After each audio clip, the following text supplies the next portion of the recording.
So good evening to all of you from India who joined in the neighboring countries, and from Turkey. I have seen some guests from Turkey, and I see my friend Bran Element who joined from Canada. So welcome to all the participants. It's good morning to Bran. So thank you very much for joining in this 14th episode of Analytics Wednesday. We have a very interesting topic: fraud, risk, and analytics practical cases, and that will be led by that will be explained to us by Shashank Karnad, partner and CEO Forensic Services Mahajan and Ibara. Before I formally introduce Shashank, let me say that it gives a great pleasure to have so many participants and so many different speakers over the last 3 months. And Sama has been at the forefront in terms of delivering analytics solution in India and the neighboring countries, the flagship product being IDEA. But other than IDEA, you have the Smart Exporter, which is a ETL for SAP. You have now the Caseware working papers for statutory auditors. You have other products which are displayed on the website. And then, of course, there are the e-learning modules. I think we are the first one in the world to launch e-learning modules on IDEA. So IDEA 101, IDEA 102, and fraud analytics. Again, there's a module on especially on fraud analytics using IDEA, which is displayed, which is available for people to log on and do the course at samalearningcenter.com. So I think you can log on there. All these videos, past videos and today's videos will be available on YouTube, Sama YouTube channel for people to learn. So I think there's so much of experiential learning which is possible today. Free experiential learning, because so many stalwarts, so many seniors are willing to share the information with fellow professionals. With that, let me just formally introduce Shashank. First of all, Shashank has been known to us for so many years, a very good acquaintance, friend, and he's been at the forefront. Before I formally introduce him, let me tell you that I've personally followed his journey in the last 15 years, 12 to 15 years, and he's been at the forefront. He's been at the top on the forensic services scene in the country. So he's presently partner and CEO of Mahajan and Ibara's forensic practice, chartered accountant with 25 years experience in cyber investigations, financial fraud investigations, dispute advisory services, internal audit, corporate governance, and fraud risk management. He's a certified fraud examiner and a chartered arbitrator from UK. So I think has done a lot of work in the corporate world. I think you need to understand the processes and the corporate world very closely, be at the top in the governance circles before you can call yourself, to look at forensic side, on the forensic side per se. He's worked with KPMG for 18 years in multiple international offices and was partner and CEO in KPMG's forensic practice based out of Mumbai. Thereafter, he was with Protiviti and FTI Consulting as managing director and senior managing director in their forensic practice. At KPMG, Shashank led the consumer markets sector for risk consulting and the infrastructure sector for forensic between 2014 and 2017. He also led the European corridor for KPMG forensic and was responsible for growing the footprint of forensic for KPMG India in the European markets. He's been recognized as a global leader by Who's Who Legal, a global research organization in the forensic accountant category consecutively for the years 2020 and 21. He has worked on several cross-border matters involving both Indian and foreign securities and exchange regulators, development financial institutions, and law enforcement agencies across over 30 jurisdictions. That's a lot. And I'll just touch upon it. I think we have circulated his bio to everybody, but his excerpts of his bio. But just one thing I'll touch upon more is dispute advisory services. He has been appointed as an expert accountant and has been cross-examined in over 20 arbitration matters concerning several millions of USD, both in India and overseas jurisdictions such as Dubai, London, and Singapore, and has had a near 100% success rate in awards. He has also worked as a tribunal-appointed quantum expert. So I think over his professional career, he has worked extensively across industry sectors, mining, financial services, retail, industrial, FMCG, metals, and infrastructure. So I think a very impressive track record, a very in-depth knowledge of the processes and the corporate working.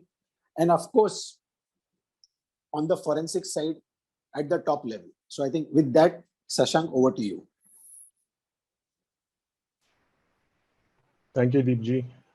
Good evening, good morning, good afternoon to all of you, depending upon which part of the world you have joined this. I will just share my screen.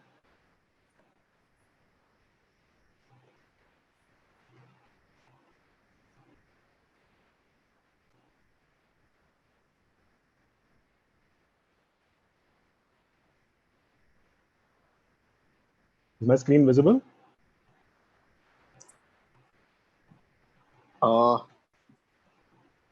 I don't see not yet. No, not yet. Not yet. Shashank, I've made you the host. So at the bottom, you'll have a green toggle Yeah, I know. share I'm screen. trying to do that.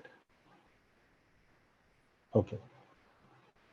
A couple of times it said you're not the host. So, okay. So now can you see my screen? Yes, absolutely clear, Okay. Shashank. Fabulous. Okay, so once again, after that slight technical glitch, welcome to all of you. I will have this session over the next 45 odd minutes focusing on case studies. But at the same time, I will, given that there's a wide variety of people that I'm assuming have joined this conversation, this session, I will cover a little bit of baselining on the theoretical aspects of data analytics. While, of course, there are several tools in the market, you have, of course, IDEA and many other tools as well. I'm not going to be specific because, I will be tool agnostic. Whatever work we have done has been across tools. And therefore, I will not, you won't see me endorsing any one tool. And, if you have any questions around tooling, I think Deepji and Jairam are the experts on that. So I will focus my energies on specific cases that we have investigated, my team and I. And suffice to say that it covers a wide array of sectors and scenarios. So over the course of the next 60 odd minutes, we will cover some of what we will baseline in terms of understanding fraud, definition of fraud, profile of a fraudster, internal versus external fraud, and then case studies on data analytics. I will just skim through the first few slides because I just need to build that baseline understanding, given that, like I said, there's a wide variety of people who've joined. But at the same time, the focal point will be those case studies that I will talk about. I will also pause intermittently, and if you have any questions, you can feel free. I don't know what the format of these sessions is, but I prefer if it's slightly interactive because the whole idea is for you to walk out of the session with some learning, and of course, I will also hope to learn from your questions. So that's really my preference. But if you prefer to bunch them towards the end, I've tried to keep about 10 minutes for that purpose. So this really is the proverbial tip of the iceberg. And as you can see, there's a lot of cash under the water. And that's really what is hidden. And when you look at fraud, you always talk about what could be uncovered as a consequence of the investigation or the data analytics that you will do. And sometimes companies tend to look at just the tip of the iceberg and say that it's fine, it's just a small red flag. But in reality, it could be much larger than that. So I think in terms of the Companies Act 2013, I won't bore you with the definition, but suffice to say, and I'm sure there are equivalent definitions around the world, but according to the Companies Act 2013, whether or not there is wrongful gain or wrongful loss, there is a fraud if there is an intent to deceive, etc., etc. So, there are certain words that I've highlighted, which I'm sure you can see in yellow. Those are the key words that you need to focus on to be able to understand the definition of fraud. And the reason I say this is because, when we start an investigation, be it data analytics oriented or otherwise, the first question is this a fraud? The last question is this a fraud? So it starts from there and it ends there because you need to be able to interpret this. Before the Companies Act 2013, there was the Indian Contract Act, which is a very old act. And that also talks about falsehoods and wrongful intention and deception. If you can see the essentials of fraud towards the footer of the slide. These are some of the examples of companies. Of course, these are all from the public domain, companies that have been targets of fraud or have themselves been allegedly participants in fraud schemes. So you have a lot of these, and I'm sure around the world there are many other examples of similar instances.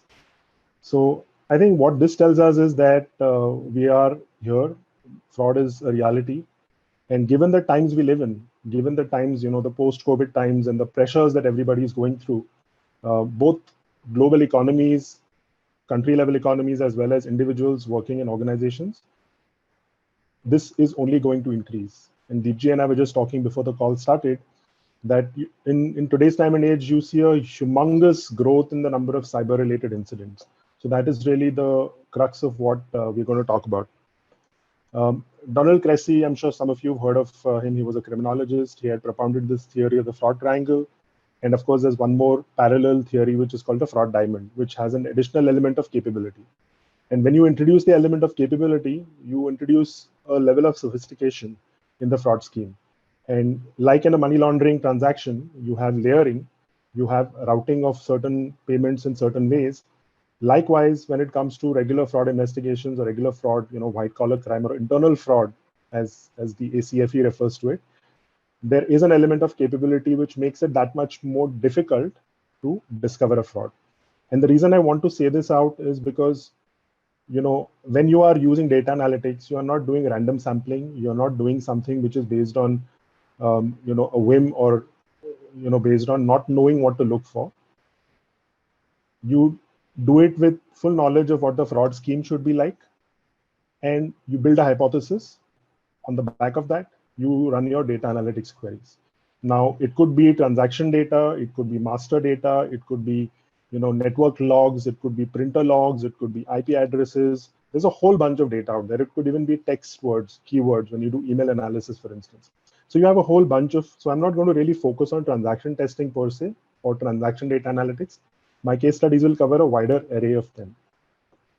So COVID-19, like I mentioned, is this is a note from Transparency International, which says that COVID-19 is not just a health or economic crisis, but a corruption crisis as well. And that trickles down to organizations and individuals working in companies. This is what Transparency International says about India, and you see the global map there as well.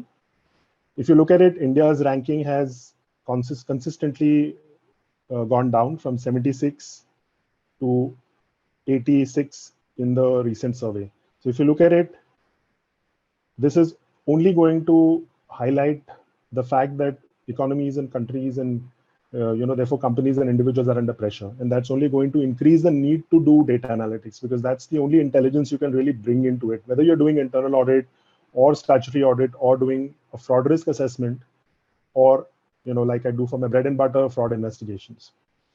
Data analytics is the only way you can actually trawl through the entire population, the entire sea of transactions, and isolate the ones that are potentially red flag transactions, which you can then do a deep dive on.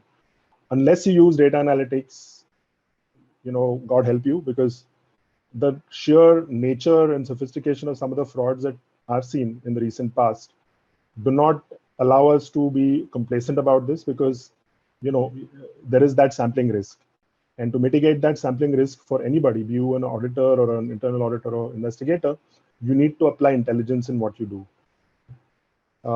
This is the definition of internal and external fraud. My focus today is going to be on a combination of these. So I just thought I'll baseline that as well. Internal is internal or occupational fraud of the organization. External is where you have external schemes and risks against the company, fraud risk against the company. I'll be covering both elements in today's session.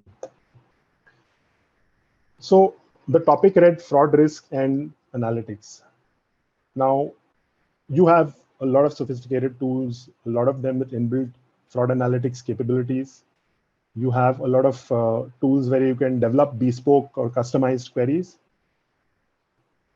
Several organizations operate differently. You have several industry sectors, you have different ways of working, and a lot of sophistication comes into business processes as a result of different ERPs and different ways of working.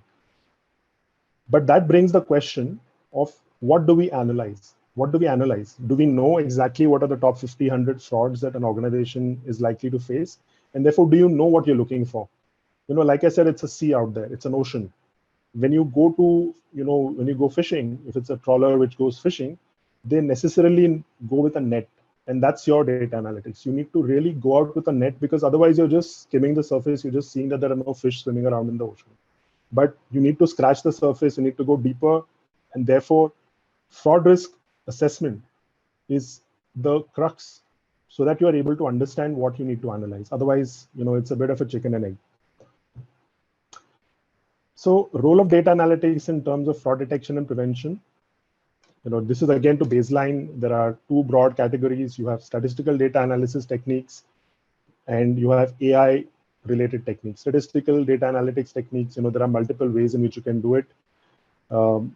Basic ones like identifying averages or quantiles or performance metrics typically looked at by auditors, internal auditors, sometimes management in MIS reports. You have regression analysis, like typically how does GDP impact the sales of a company? If there is a positive regression, then you have that correlation established. Data matching, you look at data collected from different places, and then you analyze it to kind of see if there is any correlation. And under AI, you have things like data mining and neural networks, and it gets more and more sophisticated as time passes. Within neural networks also, you have a lot of complexity which can be brought in. Effectively, AI, as we all know, is where you are using instances or experiences for the computer to self-learn. And if you are able to integrate an AI-based sort of solution into your fraud analytics, that I think will be a step in the right direction. But from what I've seen, a lot of companies don't have this sort of sophistication. A lot of them are still looking at slightly more, I wouldn't say primitive, but slightly more basic ways of doing data analytics. There are obviously tools in the market which do continuous audit, continuous monitoring. There are trigger-based mechanisms. There are, applications that sit on your ERP, be it SAP or Oracle or whichever one that your organization is using. But there are other bespoke tools also which are available, which are, ERP or tool agnostic, which can run as an outside, not a, latched on sort of tool sitting on top of your ERP. So there are multiple ways in which this can happen. Also wanted to highlight that there are three broad stages which you will see when you talk about data analytics. There is descriptive. This slide is a little busy, but I just want you to focus on the parts that are highlighted in yellow. The first stage is descriptive analysis, which is what a majority of the world does. You have it where you do an analysis of descriptive, where you look at past instances, you look at data mining, you look at what I was just describing a little while ago, where you know what sort of patterns, what sort of queries to run. You look at past data and try to see if there is any fraud. Or you implement, these sort of dashboards, which can be built based on known fraud schemes, where you get a, alerting mechanism at best, or you get a dashboard for a CFO or whoever is monitoring fraud. The second stage is really predictive analysis, where, you are able to predict based on certain patterns, certain behavioral elements, certain trends. For instance, if I were to look at, certain transactions which are getting posted on weekends, for instance, I'll just talk about a few simpler ones where certain transactions are posted after hours, certain transactions which are posted by a person who's not, usually in the nature of posting those transactions, or where you see certain transactions happening from an IP address different from the one that the user usually uses. So if you look at that, then potentially there is a way where you can predict. This is very rudimentary what I just explained. There are many, many other predictive rules and algorithms and all that can be built in, where you can actually make the engine ingest data from different places and then predict the probable outcome, right? In a scenario like that. The final stage is really pretty high tech or sophisticated relative to the first two stages, where it's called prescriptive analysis. So it's not just predictive, but it's also got the element of guiding, almost like algorithmic trading, right? So based on different data points, different trends, how the forex market is moving, how the commodities market is moving, what sort of price volume data is there, the computer is doing those trades, right? Human intervention is negligible. Not only does it tell you what to do, but it also predicts the outcome and actually, in some cases, executes those decisions as well with very little human intervention. So that's really the assessment that is possible to do even for fraud.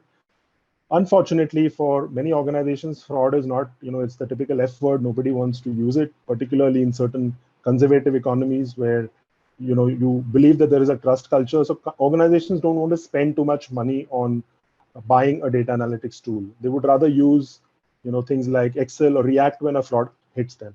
They would not, proactively do things which can help them mitigate the risk of fraud. The price to mitigate fraud is not high, but the cost of not mitigating fraud is significantly higher. It's multiples of what you would otherwise pay as the price to buy tools and put in place controls. So like I said, broadly, it is possible to do data analytics proactively as part of fraud risk management. You could also additionally look at ad hoc high risk areas where the risk of fraud is identified as being higher. And again, that could be proactive. Or finally, where there is suspicion of fraud, you do post-mortem, you do try, I hate that phrase, but it's often used in the context of audit, where you use whatever knowledge you have of past frauds or other industry sector frauds to see if the fraud happened. So it basically starts from hypothesis building, because no whistleblower is going to tell you exactly what you need to know, nor is the target of your investigation going to tell you exactly what their modus operandi was. So you need to start from somewhere and keep looking at the data, keep testing the data to see if you find those kind of instances. That's where investigation and the investigative mindset steps in. More often than not, the people who are actually running those data analytics queries may not have the investigative bent of mind. So you need to have a combination of people to do this more effectively. You need somebody who understands investigations, somebody who understands fraud, and therefore is able to, in the sense, complement the person who understands how to query data.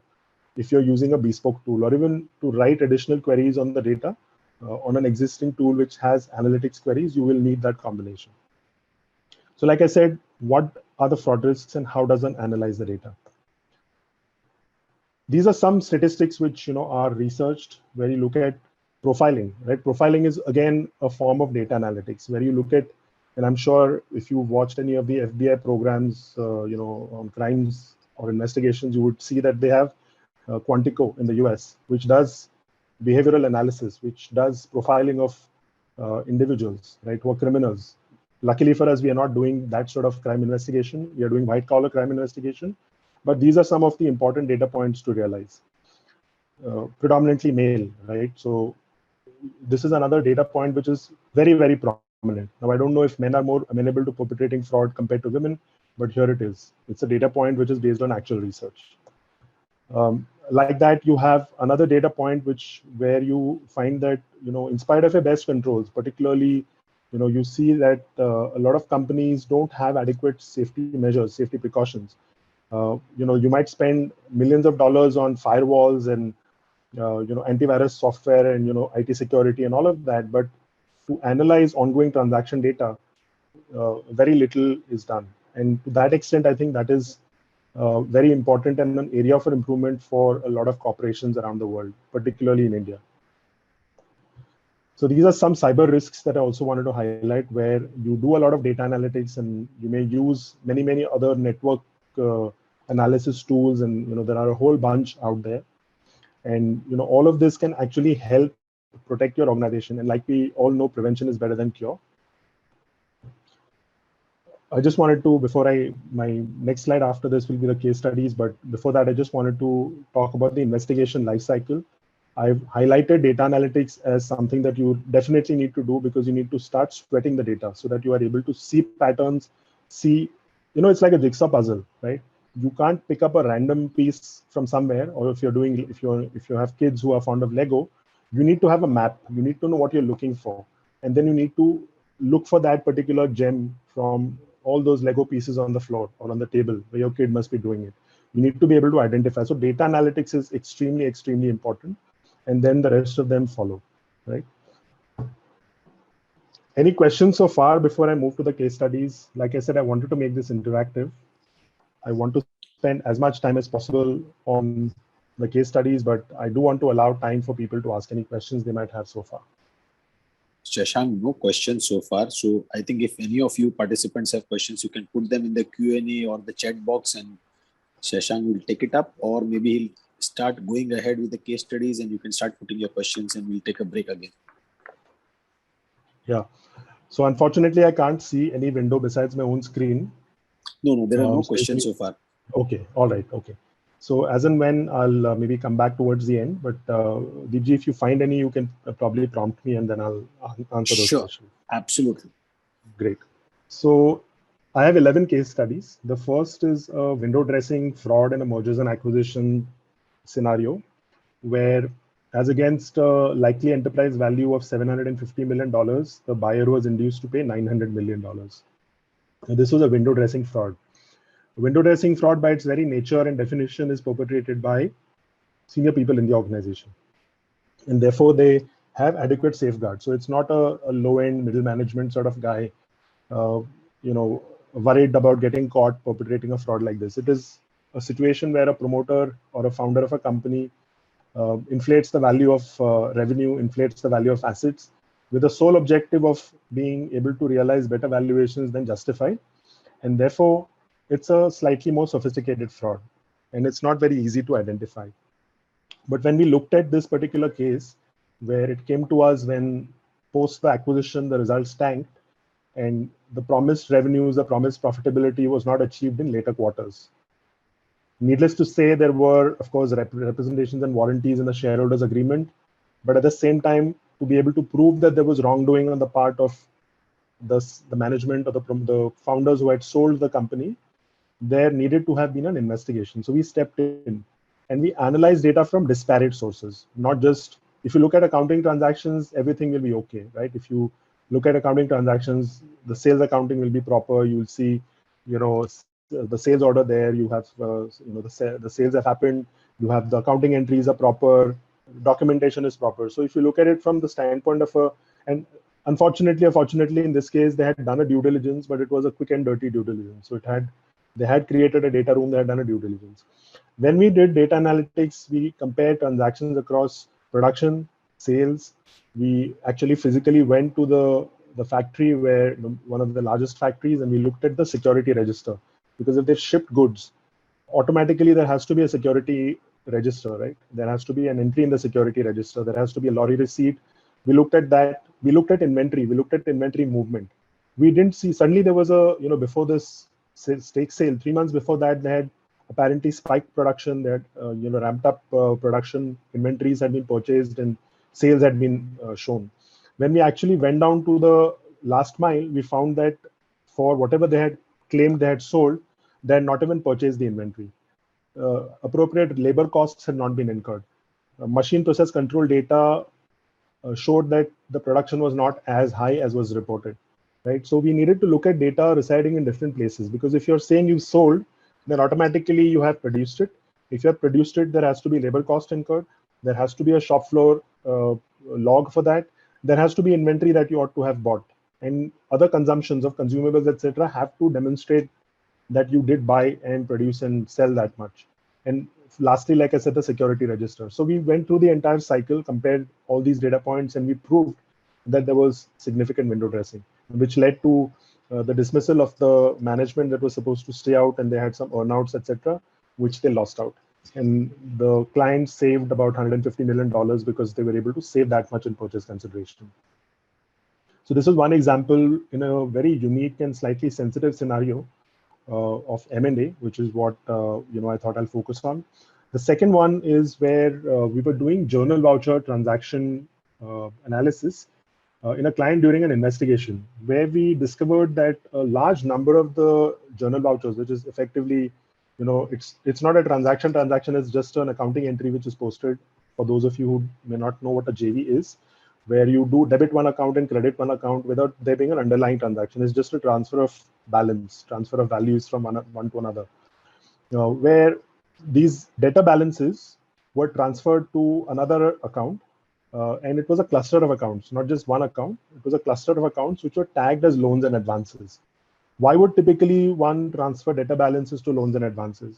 A debtor is not a person to whom you have loaned money. A debtor is somebody to whom you have sold goods. So why would you transfer a debtor balance to loans and advances? So that was the first red flag. The red flag was the materiality of this value. The materiality of the amount was, relative to the size of the business in the period we had covered. It was about 10 crores, which is about $1.5 million US dollars. When we further investigated, we discovered that these transfers, balance transfers, related to a few debtors.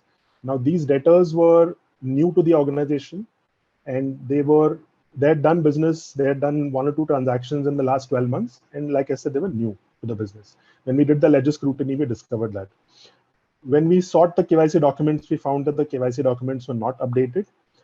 When we looked at, when we checked the debtor particulars and compared that to the accounts receivable staff, it revealed that they operated from the same locality, right? Some of them operated from the same locality as where they lived. We conducted site visits and we found that these debtors did not exist. These companies did not exist. They were bogus addresses, and the transfers were carried out to hide fictitious receivables. They would have eventually written off those loans and advances in a subsequent period, and this would have remained hidden.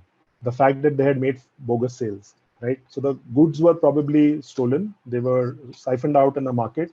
These customers did not exist. So looking at data from all standpoints actually helped us identify this. Now, the obvious question is, why was this not flagged off during the internal audit? Why was this not flagged off during the statutory audit?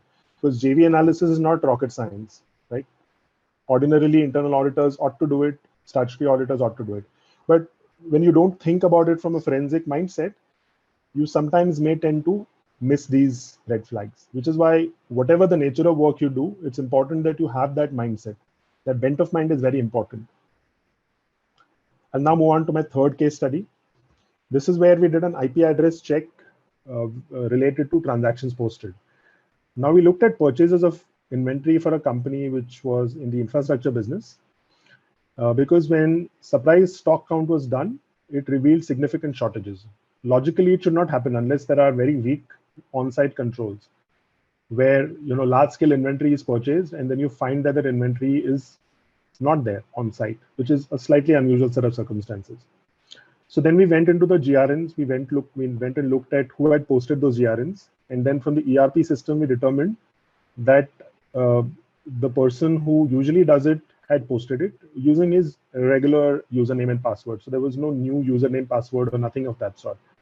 Then it seemed like a slam dunk. It seemed like an open and shut case. But we said, let's look at which computer this, because we had just prior to that done another investigation where we knew that if you compare the IP address of the computer from where the entry was posted, we may or may not get some additional findings. So when we did that analysis, we discovered that the IP address of the computer from where the GRN transactions were posted was of another individual who was based in the head office of the company, not on site. So it was not the site person who had posted this entry. So when we interviewed him, he said, yeah, once in the recent past, I was asked for my username, password. And because this was a senior person, I gave that. So then, of course, there were pressures. There were, like we saw in the fraud triangle, there were incentives, there were pressures, there were opportunities, and there was a rationalization to say that he was senior, therefore I gave that. When we dug further, we did computer forensics for both the individuals. We found emails, and then there were certain other kickback-related arrangements with vendors. So this was a composite fraud scheme, right? On one hand, it was vendor favoritism, vendor not supplying material, bills getting approved. And on the other hand, there was also an element of earnings management, because what happens for certain infrastructure companies where they're doing projects for clients, where they buy a material, let's say they buy material worth $1 million, they're able to immediately bill it out to the client. So they don't actually send an invoice to the client, but if let's say they have a 20% margin on that, they are able to recognize the 20% margin as a revenue because that's billed to the client. The material is billed to the client, even if you may not send the invoice. So wherever they had shortfalls, period end, they used to look at this, right? So we found that it was not just vendor favoritism, but it was a composite fraud scheme. But that happened because we went into data analytics. We didn't look at it at a superficial level. We always asked ourselves, what could go wrong? What is the hypothesis? We have to therefore think like a fraudster and then analyze data accordingly. The next was an anti-bribery and corruption investigation by third-party intermediaries and company insiders. So this was an allegation received against the legal head and production head of a large US pharma company's Asian subsidiary. Right? It was somewhere in the region. And as we all know, there is a US Foreign Corrupt Practices Act, which prohibits bribe payments to companies to win business. It permits paid money, but under the Indian Prevention of Corruption Act, that is also not permitted. So this was an Indian subsidiary which had operations in Asia through step-down entities. So when we looked at that, we found that, we analyzed the third-party intermediary clauses. We found that anti-bribery and corruption clauses were pretty standard. They had all those to say that, thou shalt not, the 10 commandments were all there. We also discovered that this allegation related to a new factory, right, which they had set up in a part of Asia, where there were certain approvals and expenses that concerned that particular factory, where there was a large scale use of TPIs, which is third party intermediaries. Third party intermediaries under FCPA, when you're doing a review, typically would be slightly red flag, because you would, if you wanted to conceal a payment made to a third party or a government agency, you would usually route it through a third party intermediary rather than making a direct payment to that government official. So we found that there was a higher use of third party intermediaries vis-a-vis the costs incurred on similar TPIs across other projects that the company had implemented in the past. We also benchmarked with industry and found that there were significant cost increases, even compared to budgets. So why would you need to suddenly increase the cost of third-party intermediaries unless there are certain anomalies? Maybe certain approvals were getting stuck or what, we don't know. So when we looked at payment patterns, we found round figure payments with vague narrations and insufficient FMV, fair market value assessment documentation. Even where they existed, there were several lapses with regard to the scope of work and the context of what it was. Like for instance, we found liaisoning charges, or we found approvals for drawings. So, and when we inquired about, okay, where are the approvals that the third-party intermediary obtained, we were not able to get that. And then there were some feasibility studies which were carried out by some social impact assessment which was carried out by some TPIs. Then we said, okay, can maybe have those reports? We just want to see if there was value delivered, because how did you end up making such large payments? We found nothing. And we also did price comparisons across similar services by the same vendor in past periods, right? The same vendor 6 months ago had done work, for instance, let's say at $100 per hour. But for this particular project, they had done for the same people, the same level, same designation qualifications, they had done work at 3 times the usual prices. And there was also, like I said, absence of service delivery, thereby proving the FCPA violations, which was enough for us to kind of issue the report. So this also actually looked at data which was residing in disparate places. And we were able to, using our experience, analyze this and determine that there were, and I remember some of the narrations were so nebulous that in some cases it said payment made during custom official visits, payment made during, regulatory, visits and so on. So the person who was typing out the narration during the transaction probably knew what the actual nature of the payment was. But when you looked at the documentation, it said something else. So the narration in the transactions were also very, very obviously different from the documentation. So when you look at all these, you find that you may, come across some of these fraud schemes. The fifth was large-scale earnings management by an IT services company, where there was an anonymous whistleblower complaint which was received against the CEO. And the allegations were that the CEO was aggressive, and to manage stock market expectations, there was revenue advancement, and which means that, of course, the revenue happened in a later period or did not happen at all, but the revenue was shown as having happened. And there was some staff members which were also named that were responsible for falsifying the accounting transactions. And the allegation also went on to say that this happened during period end to show inflated revenues and profits. Now, as we all know, for an IT services company, they bill based on the number of people they have charged out, the number of people that are working on billable projects. So needless to say, there have to be employees, there have to be timesheets that are booked. So we looked at the invoicing and the timesheets data during the period end, and we discovered that there was a significant spike in the number of hours billed during quarter or year ends. Now, this is not unnatural or abnormal for a software company. They all want to bill as much as possible. There is pressure. Delivery pressure does spike and peak around period ends, because the clients also need to get their projects completed so that they're able to book their costs and take their projects on stream. And at the same time, the IT services company also pushes revenue, right? So quite like FMCG, where you have channel stuffing, there is that pressure to bill out more. And we all know that. Those of us who are from that sector. But at the same time, how do you explain some staff working on an average for 112, 113 hours per week, where you have a normal average of 40 hours per week? They've got to be Superman and Superwoman if they're able to work for 16 hours on an average per day for 7 days of the week. most normal people would, doze off at their desk after such a lot of consistent hard work for 3-4 weeks. Curiously, when we looked at the HR records, of course, they were created for such staff because they needed to be provided login ID and HRMS data. But we found when we looked at access card swipes, we found there were no access card swipes for those people. And there were no network logins except to charge time during the period end. Typically, if an employee is a genuine employee, there would be a regular network log, there would be access cards, they would have lanyard cards, they would scan in, scan out. We would see those footprints. But in this case, we did not see any of those footprints. And of course, this was abnormally high. Again, here we did an IP address analysis of the timesheets, which revealed that several staff members in the accounts department were using whatever deficit was there. They were using these IDs to charge time and recognize revenue to the extent of the shortfall. And this was very easily proven when you looked at triangulating data from multiple sources. Deepji, any questions so far, or no questions, Shashank. Please, okay, please. Great.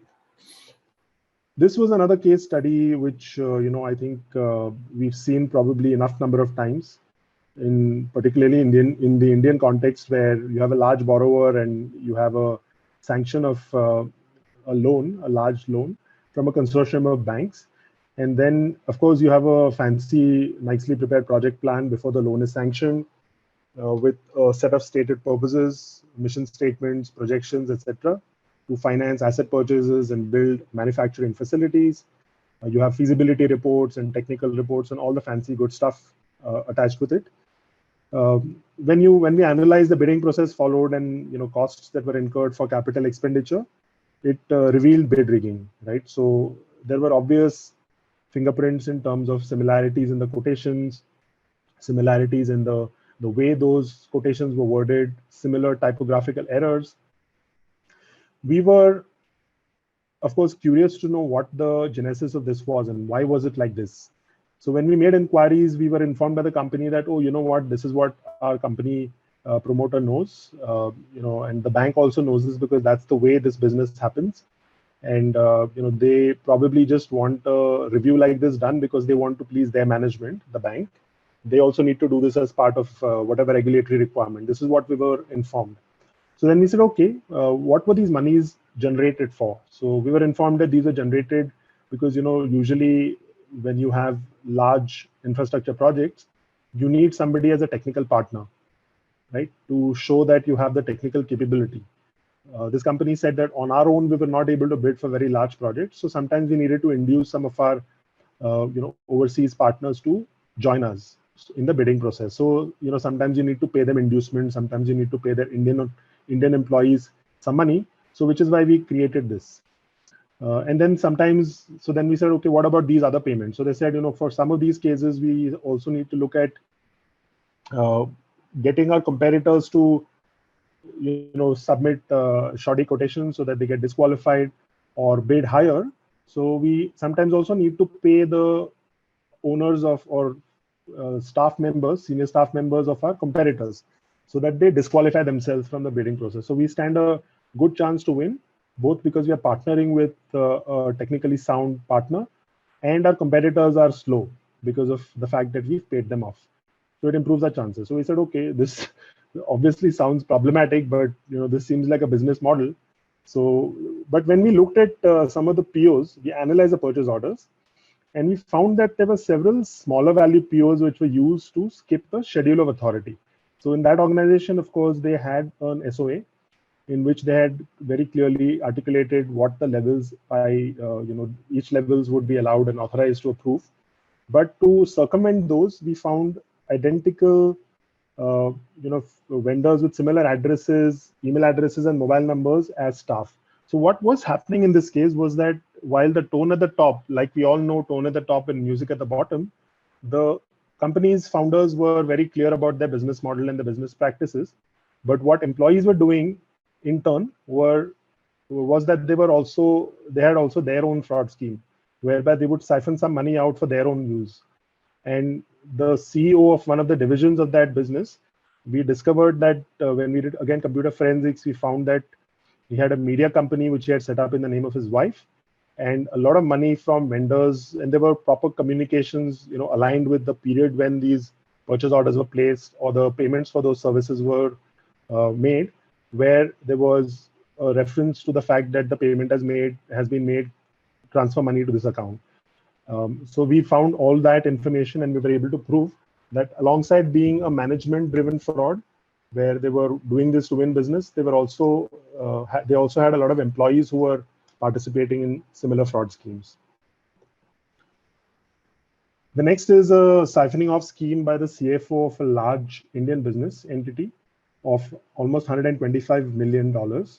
So this was a large company which had raised funds through an external commercial borrowing for a new project. So they were going to set up a greenfield project in a Western Indian state, where they wanted to set up a project for something related to automobiles. And the funds were meant for that purpose. The company had a large vendor based in Asia.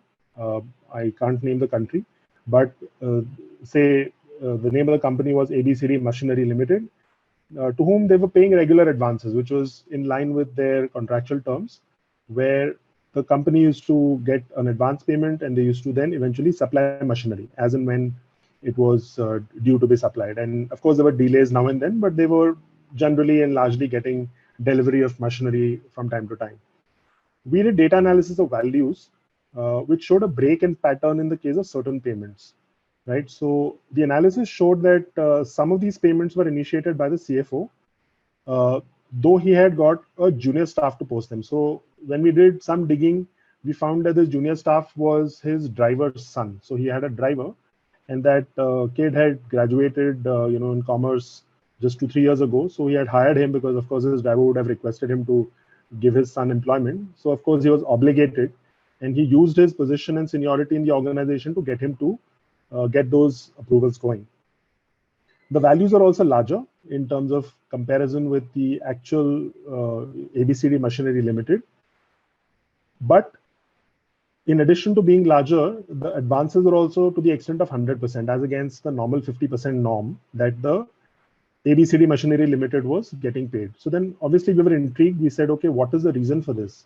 Why are some payments getting approved by and posted by this junior guy, whereas the regular payments are going from other people? So when we looked at computer forensics, we did computer forensics of his computer as well as the employee's computer who had posted those entries. We found that he had an identically named company based in London, which was set up with his sister, who was a British citizen. When we did the company registry search, we found that this money was paid, and when we did that analysis in their financial statement, in the bank payments, we found that the payment was not going to the Asian company, but it was going to this company, London. And it was an identical name, right? So if you look at the company registry, of course, London would not mind an identically named company as some faraway Asian country. But if it were the same country, the local corporate registry would have probably said you can't name another company with the same name. So they had used a very innovative way, and all that money had then got round-tripped back to India into entities that this CFO had created. So this actually helped us when we did the analysis, when we spotted certain patterns. We were able to isolate certain payments and then crack this case. And of course, the CFO had to deal with the consequences of that. My 8th case study is relating to sales and marketing expenses for a large Indian FMCG company that used to spend about $250 million per annum. Usually, as we know, most FMCG or even non-FMCG companies, given the size and scale of India, they tend to use a distribution network. And on average, they spend about 8 to 12% of their top line or revenue on sales, promotion, and marketing expenses. Now, the CFO was quite concerned. And, when another colleague and I went to meet him, he spoke of this concern that he had, where he felt that there was large-scale misuse, because he said that he spent so much money, but there's no way to directly correlate in terms of what benefits we're getting. That we're spending so much, it's like Caesar's wife. We can't, question is the holy cow. We can't question, we can't ask, because sales is, the backbone of the company for any organization. So you can't ask too many questions, but I'm concerned. So then he said, is there something you can do? So, we did a diagnostic data analytics. We didn't want to kind of do something mega to start with. So we did a very quick and smart sort of 1 week, 10-day exercise where we analyzed based on data analytics a sample of transactions for us to review for one region, for one small city. When we looked at that, and these were picked on certain basis, we found that 90% of the claims were potentially fraudulent due to several factors, right? Similar sounding descriptions. When you looked at the attached photographs for these so-called events that had happened, you could find that these photographs were morphed. When we looked at some of these uploaded images, we found in one case, I remember that the metadata of that image was from the company's own office, from the mobile phone of one of their employees from the department. Now, if it was a picture of an event clicked in the place where this event had occurred, would it not have a geotag location of where the event had taken place as against the company's headquarters? And when we did further analysis, we found that this was actually relating to a photograph which had been of an existing photograph. This person had clicked a photo and attached that as a photo of another event that had happened. And you could see that a lot of these photos were morphed.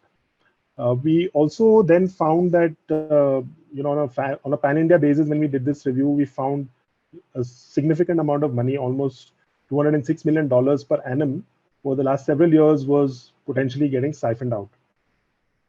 We also interestingly found encrypted or password protected Excel spreadsheets where they had maintained a record of all the vendors, all the invoices that they had to kind of collect from the distributors. And we also found in many cases that they had themselves created those invoices and said, can you please raise this claim to a distributor and we will approve it. And they had generated a lot of slush funds in this manner for their, of course, their own use.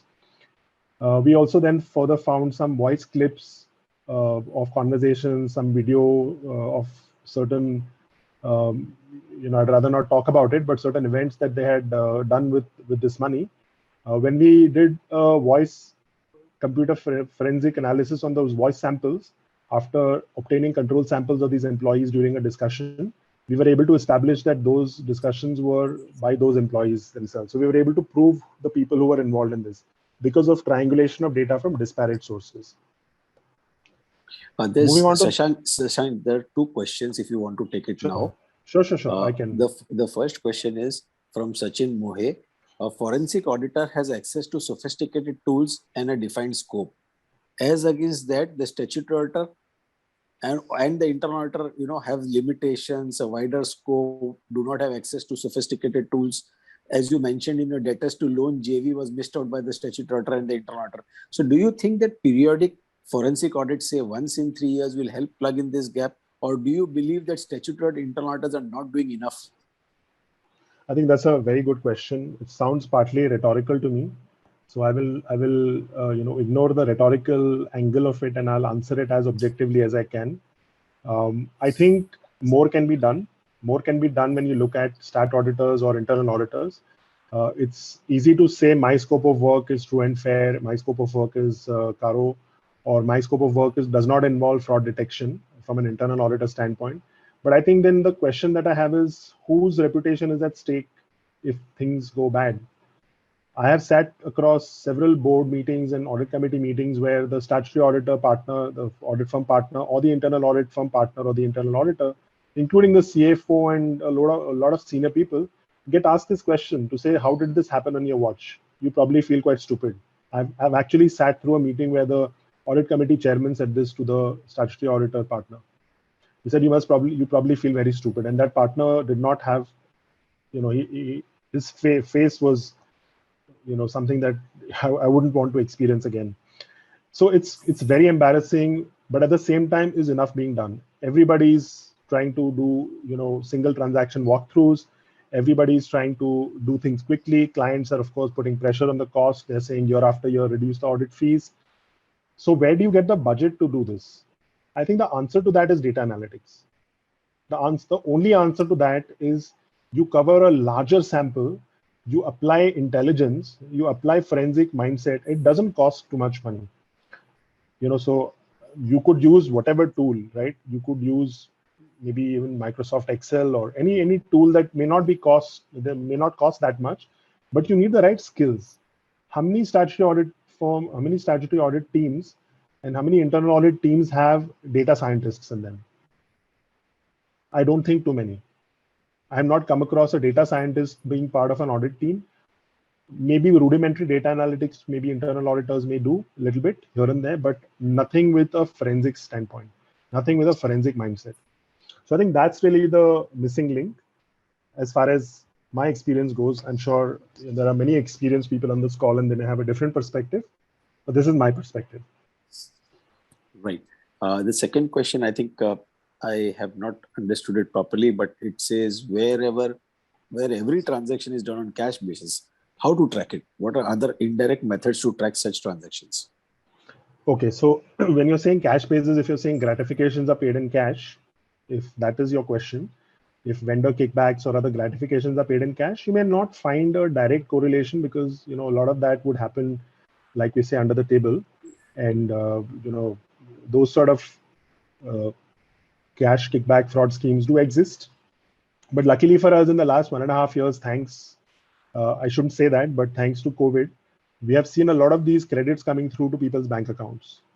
Of course, there is layering. People use, 2 or 3 different layers. They use their father's business account or their friend's account or one of the subordinates' account. But we do see a lot of these coming through either in the form of cash depositions by the vendors or direct bank transfers. So I think that is slightly different now.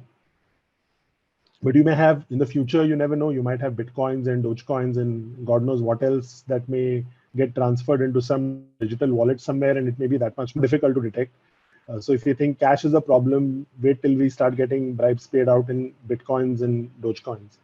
So I think on a lighter note, I said that, but I think what you will see are other indicators. When you do data analytics, you will see anomalies in the way these vendors are, transactions are done with these vendors.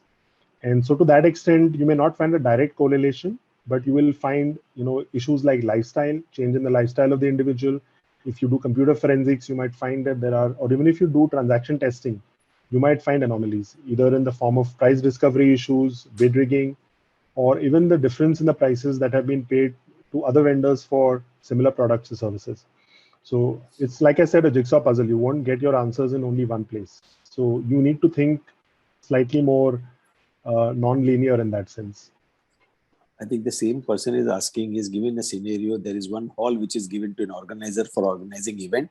The person owning the hall will get 5% of the sales event income, but after a few years, the owner finds that the organizer is showing less event than actually which has happened, so getting less commission. So I think there will be some indirect methods or rental of chairs and electricity, and there will be something to track it. Data can be tracked if the owner wants to track it. Similarly, I think I'd seen one case, Shashank, earlier in the I'll not name the region. It is outside the country, in some other country, where the idle cranes were let out by the person, for cash. Yeah. For excavation work, etc. To other contractors and so on. So there is always, but there are ways and methods. So I think this is one example that person is giving. Yeah. Right. So yeah, there are cases when people are very innovative. So I remember one investigation that we had done where they had this concept called cash out agencies, cash out, CASHOUT. Yeah. So then we said, okay, what is this concept of cash out? So they said, oh no, these agencies are just, their only job is to raise vendor invoices on us and we pay them. And that money is then distributed to different people when they're traveling. We do a lot of BTL activity or below the line activity all around the country. We have a lot of people who come as promoters, right? Who do these, they'll stand with a placard or we'll do some, connect activity in a mall or someplace. So we pay them in cash. So we said, what's the proof? And then when we did a site visit, we found that this cash out agency is located in some slum in Mumbai, where the obvious question is, how did you track them down before you brought them on board? And there was nobody there and nobody lives there. There's no business establishment. So I think you'll need to do a combination of things, and probably market intelligence is the missing link, which of course, not the context of this discussion, but that is one more element to also look at, because an investigation, like I say again, is a jigsaw puzzle. I'll move on in the interest of time. Please. Yeah, please. Already, please. I think, about 8 o'clock. Yeah. So this is a sales and marketing fraud which I spoke of. We found that several senior staff are involved and then maintained a proper record of that. This was probably one of my most, what can I say, difficult projects that we had done. It was a very, very large case, because what had happened in this case was because of a spoof email, which eventually we proved was spoof. There was a $5 billion loss in market cap of a large US-based company. And the company had outsourced or offshored some tech support work to India. And one fine day, when there was a new product launch expected from the company, which was eagerly awaited by both consumers and markets, there was an email that had come from a very senior person in the company announcing that this product would be delayed by a few months. And that led to market cap loss for about half an hour of about $5 billion. And we got called in one fine night. We got a call at midnight saying that tomorrow morning, 7 o'clock, you need to be in the company's office, this tech support company, because they were able to identify that this email had come from this particular place. When we went there, we did complete analysis. It was very tech heavy, this review. Network analysis, CCTV analysis, IP address analysis, coupled with with analysis of physical logs, both within the office, both coming in and going outside the office. And after that email, so when we did the computer forensics, we found that this person that we were able to identify, and they had another complexity. They had dynamic IP addresses. So it's not, the IP address changed on a regular basis. So they didn't have a fixed IP. So to have a log of which person was allotted this particular ID from which the email was sent was another challenge. We had to actually go through a lot of data to find that. Once we found that, we were able to identify that this was sent by this individual, where there was no malice. There was no, he was just trying to do something innovative, as he later confessed, where he was trying to do spoofed emails. And he had several drafts and several failed attempts. He was trying to spoof emails from different people. He would have probably read about it somewhere. And then he finally sent this email out, and that kind of caused that crash. So it was innocuous, but it was a grave error on his part. My second last one is bid rigging. This is where we had an e-auction scenario where you have, as we all know, e-auctions are done through a computer, before which you receive the physical bids. And there was a whistleblower complaint alleging bid rigging fraud scheme by the procurement head and the procurement team. And when we looked at physical bids, we found that in many cases, negotiations, initial discussions were not done with several vendors. And when we looked at the bidding log to see who was bidding at what frequency and at what prices, and when we did that analysis, we found disparities between vendors. Some vendors bid just once or twice. Some bidders were more frenetic in their bidding process. And then to kind of validate the whistleblower complaint, we did CDR, or call data record analysis. We did mobile phone forensics, and we did the auction log analysis. And then we found that each time there was a conversation with certain vendors from the CDR of the buyer who was administering that e-auction, there was a price change, right? So there were certain favored vendors who were getting fed information on what to quote and how much to quote and so on, whereas certain others who were potentially bogus, as we later discovered, were not actively participating. So this is a classic case of bid rigging where we had to triangulate multiple data sets. Finally, we saw insider trading as well, because some of these companies the vendors were very large in their own right. And many of them, once they declared that they had won the bids, maybe 50, 70, 80, $100 million to the stock market, and the next day, the stock price would go up. So these employees were proactively buying the shares and hoping to make a super profit, a windfall profit. So we found multiple angles to this particular case.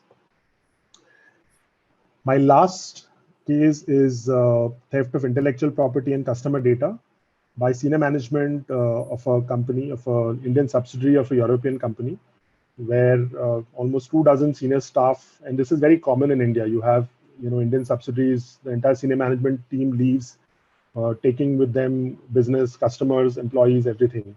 Right? You may have restrictive covenants, but may or may not work. But I think theft of IP is something which is not very positively viewed even in in India. And when we looked at that, we found that there was large-scale disruption and exodus of customers with the senior team. So we saw that suddenly a lot of customers who were there with the company, Indian subsidiary, for a long time had chosen to depart, and no new fresh orders were coming from them. When we looked at computer and network forensics, it revealed that senior staff had been in touch with a competitor who had also funded this new business, and they had given them equity, sweat equity in that business. And they had been sharing intelligence and business plans. So computer forensics was one that proved that. We looked at CCTV footage, and then we found that they had been carrying away boxes of data and files during the late evening after turning off lights in the office. And they had, in many cases, tried to delete the CCTV footage also, but the company, the parent company also had a backup of that in their headquarters in the European city, which these people did not know about because it was controlled from their overseas office. And when we analyzed that, we found this. They were infrared cameras, so even if the lights were turned off, we were able to find out, and we could make out from the silhouettes that they were indeed some of these senior people. And we then, of course, based on the client's instructions, we appointed a law firm and then got a court order. And on that basis, raids were conducted pan-India at the same time. And we found large-scale theft of data, box files, a lot of confidential data was stolen by them, and both digital and physical. So this really helped us crack this case and take legal action against all the senior staff who had left after stealing IP. So broadly, this is what I wanted to cover, and I can't miss this last slide, where I want to highlight that you ought to have anti-bribery and corruption and right to audit clauses. You need to, as part of whatever work you're doing, stat audit, internal audit, or fraud monitoring, do periodic fraud data analytics and diagnostic reviews. So the question that somebody asked me was on special audits. It's important to do these, just as in a football field you have the forward, you have the defense, but you still have the goalkeeper. Just because you have a forward and defense, you don't miss out and say, okay, I don't need a goalkeeper. It's a very important bit. So who's that person who's going to do these catch-up reviews? And proactive computer and digital forensics, this is really increasing in recent times. Companies are becoming more and more aware of the risk of fraud. And finally, fraud risk assessments and anti-fraud controls, as well as the last mile eyes and ears, the whistleblower helpline and evangelization. Because, like I said, it's not just one thing that will help you, but several things together. With that, I'd like to end my talk. I know I'm a little beyond my targeted time of 8 o'clock. Happy to take any questions which I'm not answered yet. It is quite fine, Shashank. Thank you very much. Excellent presentation. There's one question by a participant. Does continuous monitoring and automation of control help in prevention of frauds or detecting frauds? So I think it's a question of how effective that continuous monitoring is. And like an antivirus software or a firewall, it is only as good as the control, like with any control. But yes, like I firmly believe something is better than nothing. And inevitably, when you have certain controls and people think they're being watched, there is a chance that they might not take the risk. And every fraudster is a great risk manager alongside being a fraudster. So they would not want to take any chance and would not want to get detected. So it really depends on the effectiveness of the control. So yes, generally speaking, it is true. Right.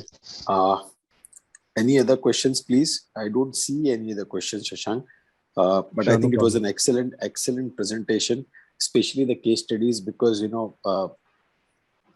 as you are going through the cases, you kept thinking about the various cases you read in the newspapers, the various cases which you have come across in your professional life cycle. So, similar cases or, similar modus operandi. So, they've started, and it's increasing. As you rightly said, the cases are increasing, white collar crime is increasing. So as professionals, whether you're internal auditors, statutory auditors, forensic accountants, even accounts department, reviewers, anybody who reviews information, they have to be more alert. Because as you pointed out in the audit committee, look at the face of the statutory auditor, you said, nobody would want to be in that shoes, that pair of shoes on that particular day when somebody is questioning you. Because as a professional, you always think in the morning that, if you're reviewing a particular area, whether a statutory auditor or an internal auditor, you don't want any surprise after that, later on, from that area. So sampling is, I think, literally a thing of the past, because even if you go to the audit committee, they're not happy if you say 2 things went wrong. They would say, what did go wrong throughout the year? What's the total size of the problem? So I think it's important that, and I think not only with standalone outside sophisticated tools, but internally in the ERP also, there are a lot of analytics which can be built in. So you can do ad hoc analytics within the ERP. You can do it outside the ERP with tools like IDEA or any other tools. There are so many tools with Python. You can look at patterns in Tableau and so on. So, there's so much of tools available for a professional today that, and adopting that doesn't take too much of money also in today's, era. So excellent presentation, Shashank. Thank you. Once again, I think there are few more questions, and if they're just saying interesting session, great session, excellent presentation, meet 2 high-class fraudsters. Shiv Kumar from ISRO. Meet to know. Okay, good to know. So great. So I think Mr. Shiv Kumar attends most of our sessions. He's the internal auditor from ISRO. So thank you very much, Shashank. Thanks a lot for this excellent presentation. Thank you. Thank you very much, and really enjoyed it. Yeah, just one other thing. I think Shashank, for all the participants, Shashank has put up his email ID, shashank.karnat@mahajanaibara.com. So you have the email with you. So what we sent out. So if any of you want to write to him, want to talk to him, then he's available to answer your questions or whatever. So thank you very much, Shashank. Thanks a lot. Thank you. Thanks. Bye-bye.